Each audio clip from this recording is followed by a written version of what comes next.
This program contains dramatic reenactments and material that may be disturbing to some audience members. Viewer discretion is advised. It's every mountaineer's worst nightmare. Falling into a hidden crevasse. 80 feet down, where no one can hear your cries. I could hear the fear in my voice. One climber must conquer his fear and a sheer wall of ice. You can't climb this. Nobody on the planet can climb this. In an epic struggle, It was just absolute sheer terror. he must escape before the sun sets, or he'll freeze to death. I was going to climb until I got out, or until I was dead.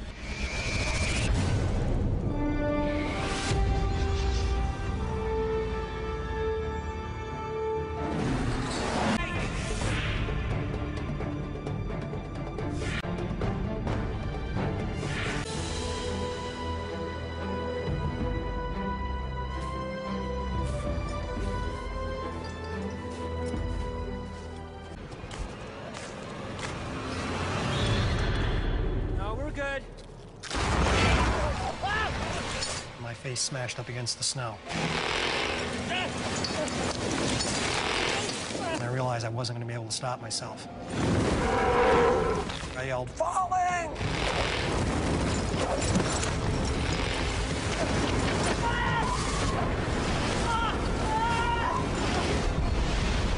And I swung my arms and legs around in the darkness.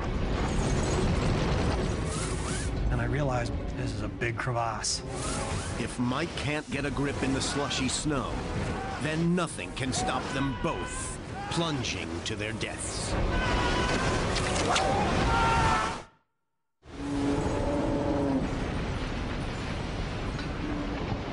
It seemed to progress very slowly. I had time to think about what was happening and what might happen and how we were going to land. It was just absolute sheer terror. I was tied to Mike, so I thought in another second or so the rope will get tight and catch me. As Jim speeds downwards, he knows Mike only has a few feet left to dig in and break his fall. I thought 10 feet, 20 feet, 40 feet. Mike should have caught me by now. I put my hand out, and I could hear how fast I was moving by the high, screaming pitch of the nylon glove dragging on the wall in the darkness. Then my brain told me that I'd fallen 50 feet. I thought, no, that can't be right. If I'm in 50 feet, and there's 50 feet of rope between me and Mike, that means he's right at the lip of the crevasse. And I'm going so fast now, he's going to have a heck of a time catching me. And I thought, come on, Mike. Dig in, dig in. Because I knew that he was getting close to the edge.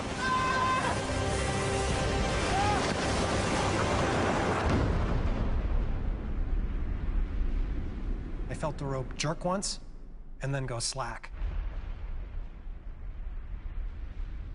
And at first I was confused. I didn't know what that meant.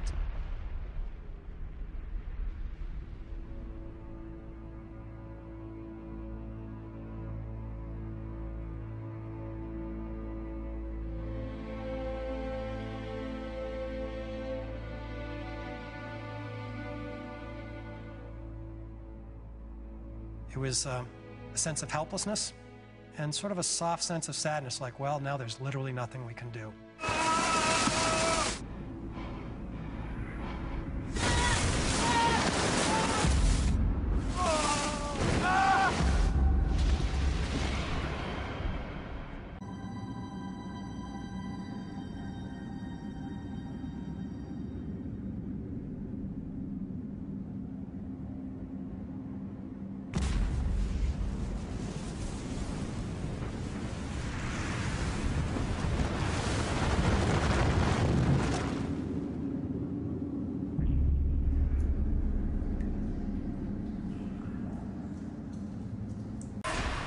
With no one to break his fall, Mike has suffered the full force of the 80-foot drop.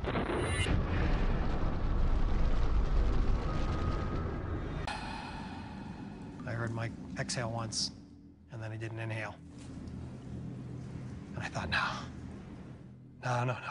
It can't be that he's not breathing. I must have just missed the sound of him inhaling and exhaling.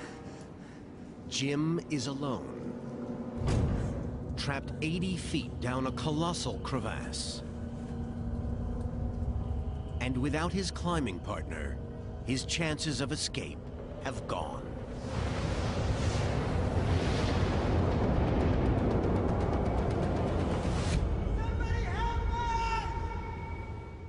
Jim's only got a few hours to scale an 80-foot sheer cliff, or he'll freeze to death. It's the most difficult terrain he's ever seen. The ice walls went vertical, and then they started peeling back inward and leaning inward in an overhang. As Jim resigns himself to his fate, he realizes it's a miracle that he's alive at all. And he has Mike to thank for it. Mike was slowing me down. And it was Mike slowing me down that allowed me to survive that incredible fall. Using only ice axes, crampons, and screws, Jim is now climbing completely alone. Without Mike to break his fall, the slightest mistake could be deadly.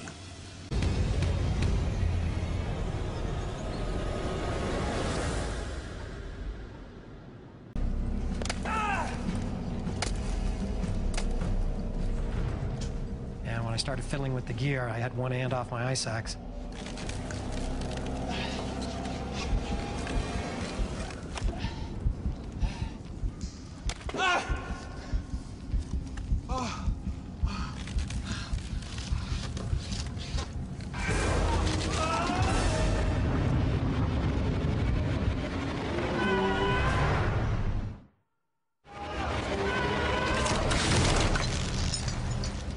And now, just one ice screw between life and death. I realized if that one screw failed, I would be plummeting back down past our ledge, even deeper into the crevasse.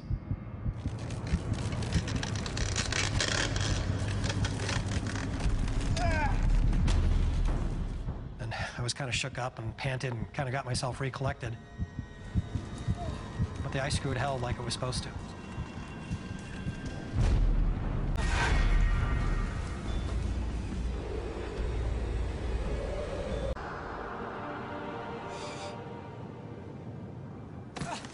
After more than 5 hours and 80 grueling feet, Jim reaches the surface. All that emotion that had been trapped down inside me for over 5 hours just gushed out. Mike Price's body was recovered the following day. And thanks to him, Jim survived with only minor injuries. Since the accident, Jim's never lost his love of the mountains. He now teaches new climbers to respect the power of nature. And each year on June 21st, Jim makes a special climb to celebrate the life and times he and his friend spent in the mountains.